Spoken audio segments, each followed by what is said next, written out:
Bonjour la gang, j'espère que ça va bien. Éric Tadros pour le channel des frères Tadros, Digital World Citizen. Bienvenue au Grand Awakening, The Great Awakening, le grand réveil. Si vous syntonisez pour la première fois, je viens vous donner quelques informations sur le réveil des gens. Ouais, le réveil des gens. Et mon cousin m'a appelé ce matin, il m'a dit « Pourquoi t'aimes Donald Trump? Il est raciste, sexiste, il fait pas une bonne job. » Et là, j'ai soupiré un petit peu, j'ai respiré. Et j'ai tenté d'expliquer ce que je discute avec vous depuis plusieurs mois. Les pays s'endettent dû au coronavirus. Le Canada est rendu à presque 1 milliard, les États-Unis presque à 30 milliards.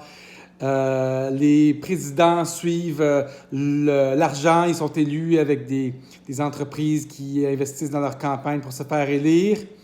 Et les pays s'endettent et vont en guerre pour créer de la dette additionnelle parce qu'ils suivent les intérêts des banques et ce qu'on leur dit de faire. Et j'ai dit, M. Trump n'a pas été en guerre avec aucun pays.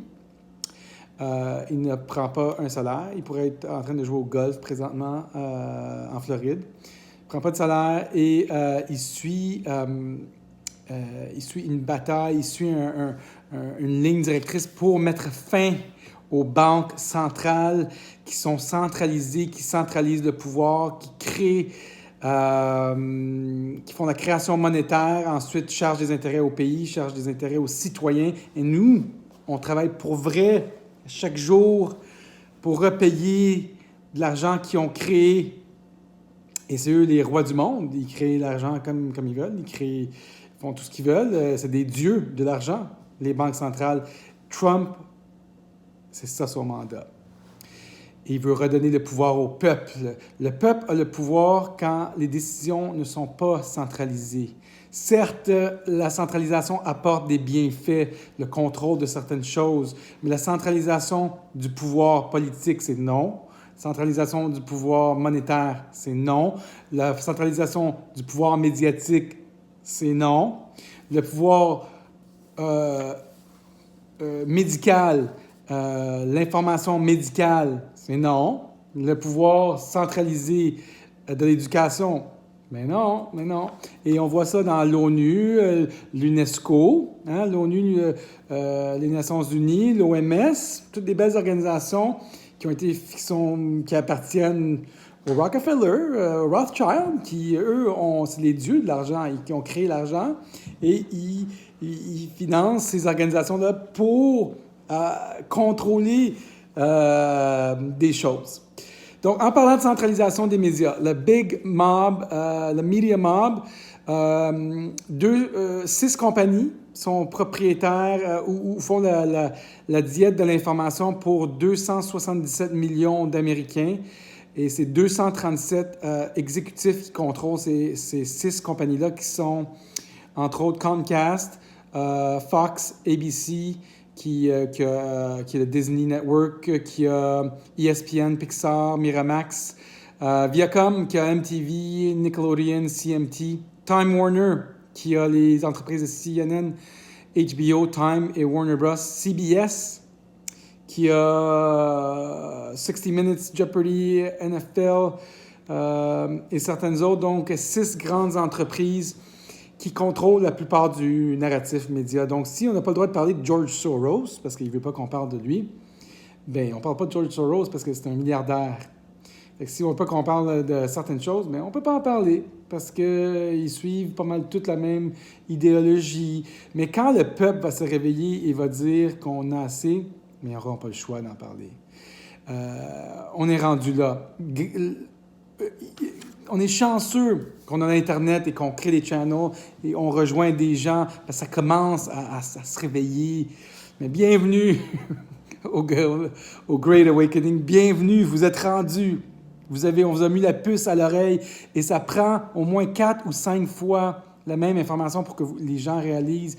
Moi, j'ai mon cousin ce matin, C'est la première fois qu'il entend cette information-là. Il ne l'a pas accepté tout cru. Il ne l'a même pas entendu à moitié. C'est rentré, quelques faits sont rentrés. Mais à force de l'entendre, il va être capable de dire « Ah oui, oui ». Donc, ça prend quelques répétitions pour que vos membres de votre famille, sans se disputer, moi, je me suis pas assassiné avec, je comprends qu'ils croient tout ce qu'ils croient sur Trump. J'ai dit, mais c'est donc bien bébé de parler de ce que Trump pense s'il est raciste ou pas. Je m'en fous. Moi, il ne m'affecte pas ma famille, mon bien-être, il n'affecte pas ma vie. Mais les décisions, par exemple, sur le coronavirus, affectent ma vie. Je masque mes enfants, je masque mon chien, je ne peux pas aller souper, je ne peux pas m'amuser, je ne peux pas danser. Ça, c'est les vrais problèmes de notre société. Mais le narratif médiatique dit que Trump, c'est un raciste et qu'il veut recompter l'élection pour rien. Donc, on est rendu là. Mais les channels YouTube commencent à nous envahir, nous donner des informations autres. Donc, bienvenue. Vous réveillez. Bienvenue. Ça fait du bien. Vous entendez des bonnes informations. Vous êtes chanceux. Et ça m'amène à Bitcoin. On veut pas que ça soit centralisé, comme que j'ai dit, la santé. Mais la création monétaire, si on contrôle l'argent, on contrôle tout le reste. La chance qu'on a, c'est que quelqu'un a inventé Bitcoin, un programmeur, il y a 11 ans. C'est un système crypté, décentralisé, immutable, d'échange de valeurs sur Internet. Donc, il y a plusieurs ordinateurs qui valident des transactions, d'une transaction entre moi et une autre personne sans un intermédiaire. Donc, ça décentralise l'argent. Je n'ai pas besoin d'une banque, là. Je n'ai jamais eu besoin d'une banque pour me charger des frais. Là, je t'envoie de l'argent en Chine, comme PayPal, mais PayPal est juste un moyen d'échange. Là, on a une forme d'argent qui a une valeur. Et ça vaut 20 000 canadiens, présentement 15 000 US environ. Je vous recommande d'en acheter 1 000 la plupart des gens s'attendent que Bitcoin, ça va à 1 million de dollars. Ceci n'est pas des conseils financiers. En passant, c'est seulement mon opinion pour vous divertir. Mais je recommande que vous en achetez quand même. Mais c'est mon opinion. Donc, c'est un moyen décentralisé de sauvegarder votre argent, un petit peu comme l'or. Puis, Bitcoin, c'est la première fois depuis les années 1500 qu'il y a un nouveau asset class, une nouvelle commodité, un nouveau bien. Un bien, c'est une action dans une compagnie. Une maison, c'est un bien. Il y a des stocks and bonds. Il y a quelques biens, des métaux précieux, c'est des biens qui ont une valeur. Et Bitcoin est un nouveau bien. Donc, c'est le plus gros transfert d'argent, de wealth transfer de notre époque. Et il n'y a pas juste Bitcoin, il y a 2000, 6000 autres crypto-monnaies. Bitcoin étant la plus... et ils ont toutes des features différents, des applications différentes, mais décentralisées, comme les nouveaux réseaux Odyssey, Telegram pour l'échange d'informations.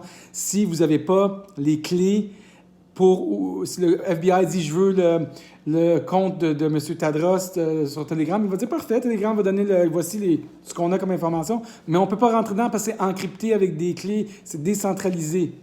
Donc ça, c'est les avantages de la crypto-monnaie et le blockchain qui est Bitcoin, dans le fond. Le blockchain, c'est ce qu'il y a derrière Bitcoin. Donc, Ethereum aussi, XRP, ils ont toutes des applications différentes, ils ont toutes des utilités différentes. Moi, je vous dis qu'on est très chanceux, on a Bitcoin présentement, mais le pouvoir se décentralise tout le temps. L'argent prend toujours le contrôle des choses sur une longue période.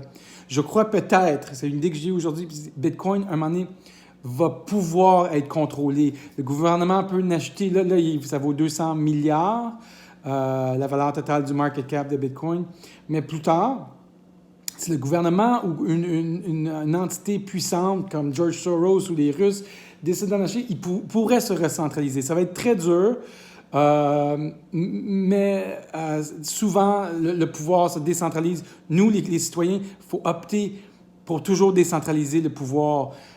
Si les nazis étaient le pouvoir, la décision était décentralisée. dans la Deuxième Guerre mondiale, il n'y aurait pas eu toutes ces morts-là parce que c'est pas une personne qui décidait ou c'est pas 6 personnes dans dans une chambre fermée, dans un war room qui décidait tout ça. Donc, décentraliser le pouvoir, le peuple est quand même intelligent. Donc, si on ne comprend pas quelque chose, on peut donner notre vote peut-être à quelqu'un d'autre dans la démocratie liquide sur des sujets qu'on ne connaît pas. Là, on a des représentants qui nous représentent, la population, mais ce n'est pas encore assez représentatif. On vote tous les jours sur Facebook, on pèse like, on pourrait voter tous les jours. Les États-Unis auraient pu voter, peser like sur leur clavier, leur téléphone pour voter légalement, mais on n'est pas encore rendu là. Peut-être que ça va venir avec tous les changements. Donc, cela étant dit, mais on a un gros media mob présentement. Les médias sont contrôlés, les médias. Vous êtes contrôlés. La santé aussi, c'est contrôlé. Il y a 6 000 brevets qui sont protégés aux États-Unis pour des raisons de stabilité, sécurité des États-Unis, des brevets d'énergie libre, des brevets de santé que les compagnies pharmaceutiques ne veulent pas qu'on sorte, que le gouvernement ne veut pas. Les extraterrestres, si on était sûr que les extraterrestres existeraient, on dirait il y a une technologie pour nous faire léviter pour se déplacer rapidement, changer de... Il y a beaucoup de choses de cachées. Mais bienvenue au Great Awakening. Je m'excuse d'être le premier à vous le dire. C'est comme vous dévierger. Je m'excuse que ce soit moi qu'il faut qui vous le dise, mais vous êtes tombé sur moi. C'est pas si pire, dans le fond. Mais bienvenue. Votre monde est pas ce que vous pensez. Sous Biden, s'il rentre, ça va être la débandade. Ça va être la crise économique de 2020. On attendait la crise économique après 2008. 10 ans après, il y a toujours une crise économique, c'est toujours contrôlé.